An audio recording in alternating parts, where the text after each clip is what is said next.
Hello.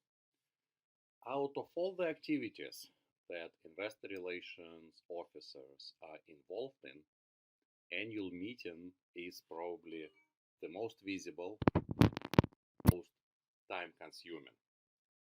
Annual meeting, as you can guess from the name, happens every year, and publicly traded companies are required to host annual meeting every year so that shareholders can get a report on how the company is managing itself, how well it is working on behalf of shareholders, how well it is using the money the shareholders provided to the company, and it gives an opportunity for shareholders to face the management of the company, and it gives an opportunity for shareholders to elect their representatives to oversee operations of the company.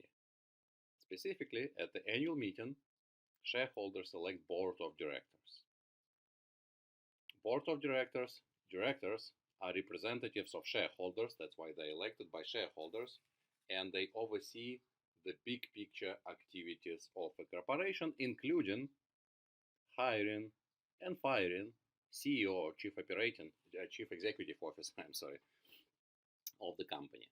So obviously, annual meeting is very important for chief executive officers, and as a result, very important for investor relations officer, because obviously investor relations officer company works for the CEO of the company, and this is the person who signs checks for the investor relations officers. So that's why annual meeting is very important and very visible activity, and it takes a lot of effort to prepare annual meeting.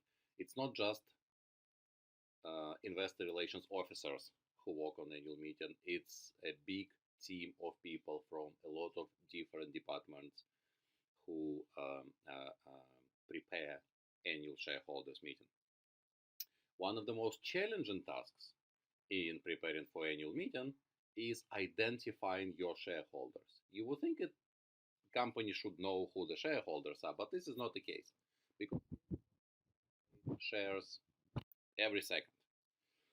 Your shareholder today may not be your shareholder tomorrow, and the company is not involved in this transaction at all. Once the company releases the shares, they're out of the company's hand. They are traded on the stock exchange or over the counter market between investors. The company is not involved in any way.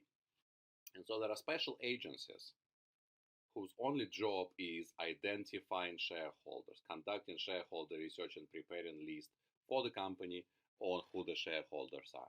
So one of the first things investor relations officers do once they decide on the date for the annual meeting, they need to decide on the cutoff date for this annual meeting, meaning the date on which the screenshot of shareholders will happen.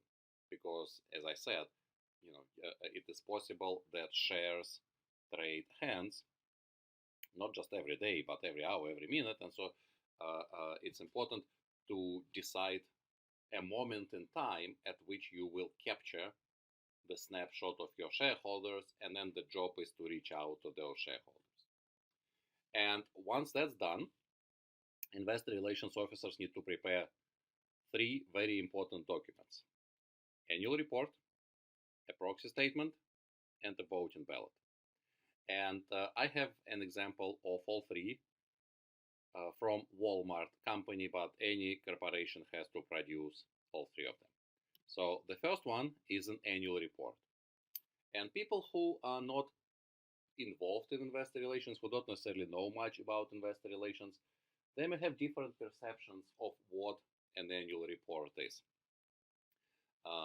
Quite often people imagine a big, glossy, magazine-type publication when they hear the word annual report. And this may be true, and it was more likely to be true maybe 30, 40 years ago, but it is often not true today. In fact, nowadays, most companies, when you tell to people involved in investor relations of a corporation, when you tell them annual report, they are likely to envision something called Form 10K. Form 10K is actually annual report, but this is not glossy, this is not fancy, there are no images, and it's strictly regulated what exactly you can put in 10K annual report. So as you see on the picture, you see on one side something that may be a glossy annual report called Walmart 2020 annual report, and on the other side you see Walmart 2020 annual report form 10K, very legal, strict document. Technically speaking, only that official form 10K is what companies are required to prepare. There is no requirement to create that fancy, glossy magazine type annual report, and so nowadays most companies don't do it because it's not a good investment, and it's difficult to just justify spending that much money on this. But then how come we see that glossy page of Walmart right on the slide? This is what companies actually doing nowadays. They create something 10K wrap. This is probably the most common way for corporations to create the annual report today. They create the Form 10K, the annual report that is required by SEC, Securities and Exchange Commission, and then they create a few pages that are usually glossy with a lot of visuals, very nicely looking, and they put that legal 10K document inside those few glossy pages, creating a wrap around this 10K. So this is the example of Walmart. They created just 4 pages, so the front cover, the back cover, and 2 inside covers, and they put that 10K annual report in it. So from the outside it might look like a glossy magazine type annual report, but once you open it, there is just that legal Form 10K. This is what most companies are doing nowadays.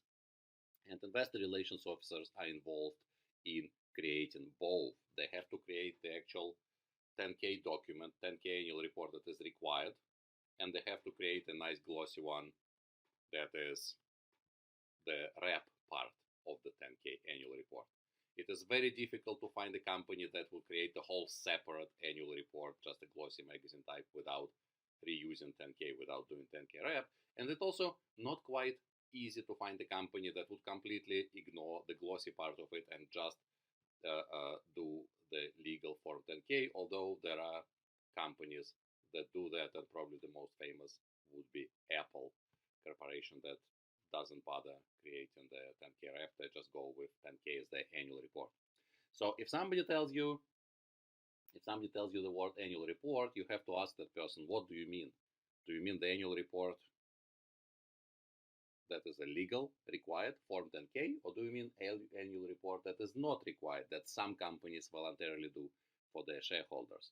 Because many people have very different images and very different meaning when they say annual report.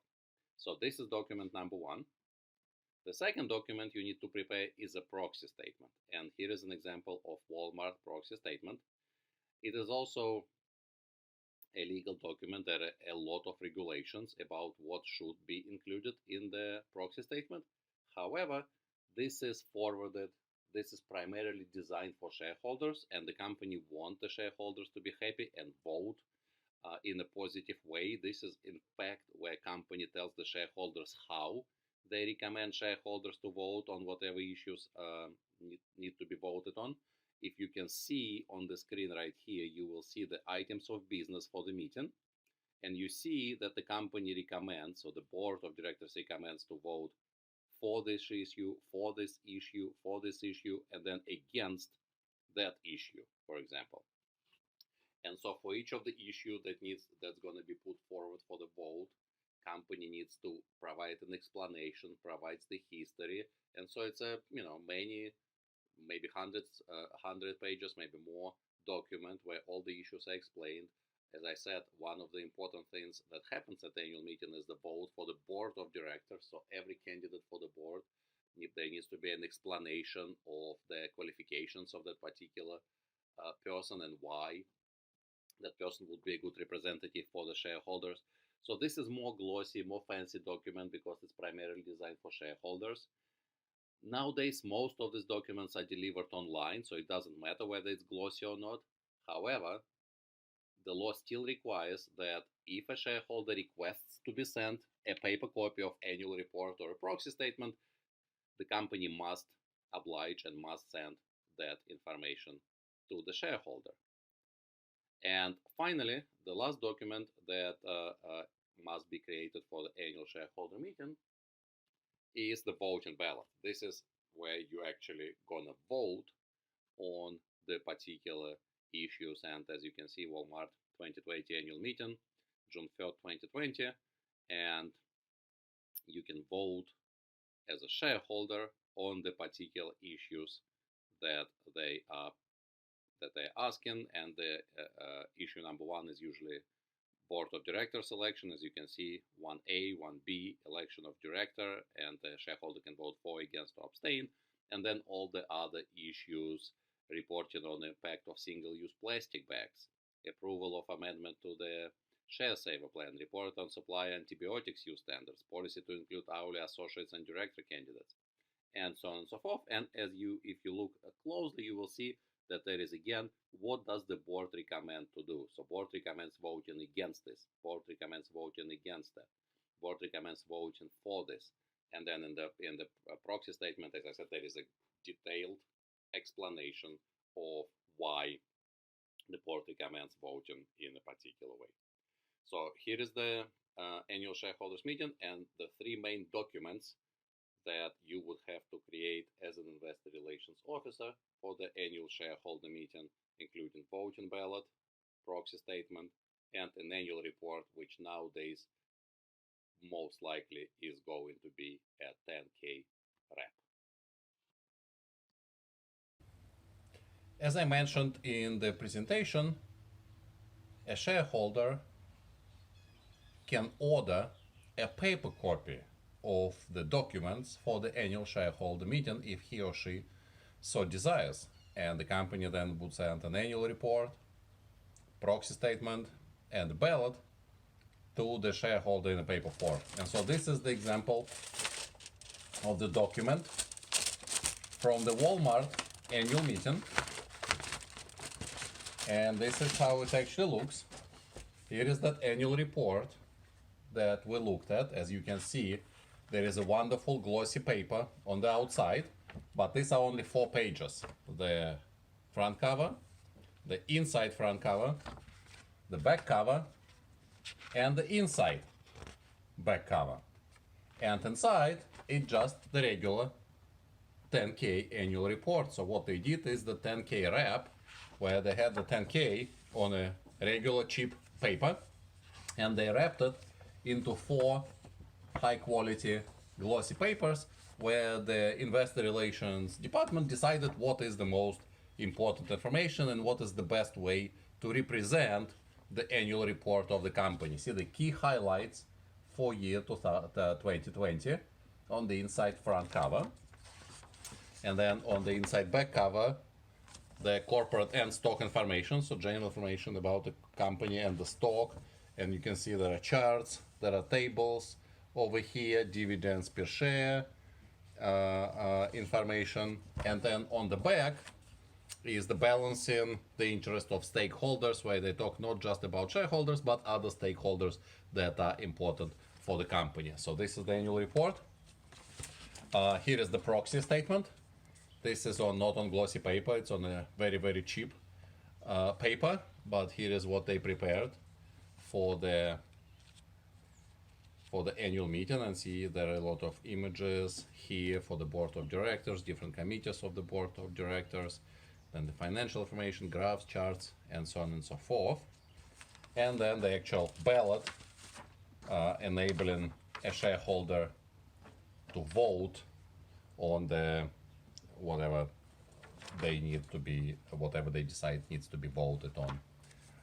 And as a shareholder, as I said, the shareholders have the right to request that information in addition to getting it electronically, to request that information to receive it on paper as well.